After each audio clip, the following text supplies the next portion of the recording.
Bell वृक्ष कसं निर्माण झालं? का बेलाच्या झाडाला एवढा मान मिळाला? काय कारण आहे? भगवान ज्या वेळेस नारायण भगवान विष्णू लक्ष्मीला सांगतात, लक्ष्मी तुला जर खरी भक्तीची प्राप्ती पाहिजे असेल आणि अखंड तुला सौभाग्यवती व्हावं असं वाटत असेल, नारायण तुझ्या अखंड कायम अखंड तुला वरावा असं वाटत असेल, तर तुला भगवान शंकराची भक्ती करावी लागेल.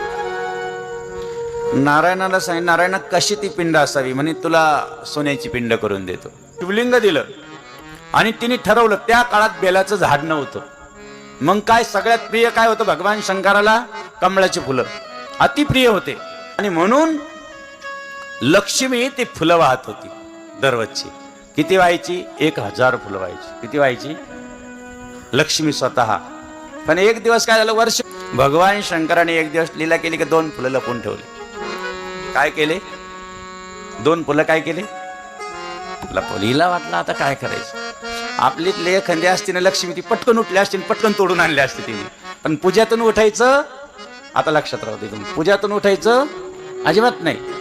ती लक्ष्मी होती. तिने ठरवलं, अरे आज आपल्याला पूजा खंडन होईल, आज आपली परीक्षा आहे, आता काय करायचं? आणि म्हणून तिने विचार केला, आता कमळाची फुलं आणायची कुठून? आणि म्हणून पतिदेव म्हणजे भगवान विष्णू कमळासारखं एक दिवस सहज बोलून गेले होते की लक्ष्मी तुझे जे काय आहे, जे स्तन आहे ते कमळासारखे आहे. सहज बोलून गेले होते. कोण? भगवान विष्णू. आणि ते लक्ष्मीला आठवलं की माझा जर पती याला कमळ म्हणतोय, मग हे 2 कमळ का वाहू नये? तिने सुरी घेतली आणि आपले एक स्तन भगवंताच्या चरणावर वाहिले, पिंडीवरती वाहिले. भगवान शंकर पाहत राहिले की अरे हे काय?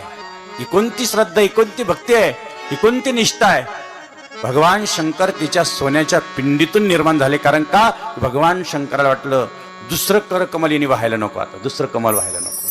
भगवान शंकराने सांगितलं, लक्ष्मी बस, मी तुझ्यावर प्रसन्न आहे, बस झाला, आता तू काहीच वाहू नकोस. तुझे फुलं मीच बाजूला ठेवले होते, पण तू काय वाहिलंस? जा, आज तुला वचन देतो लक्ष्मी, तुझी चिरकाल भक्ती टिकून राहील आणि तुझ्या या लक्ष्मी स्तन उत्पन्ने याच्यापासून एक बेलाचं झाड उगलं जाईल या भूतलावर. म्हणून त्या दिवशी ही बेलाचं झाड उगवलं.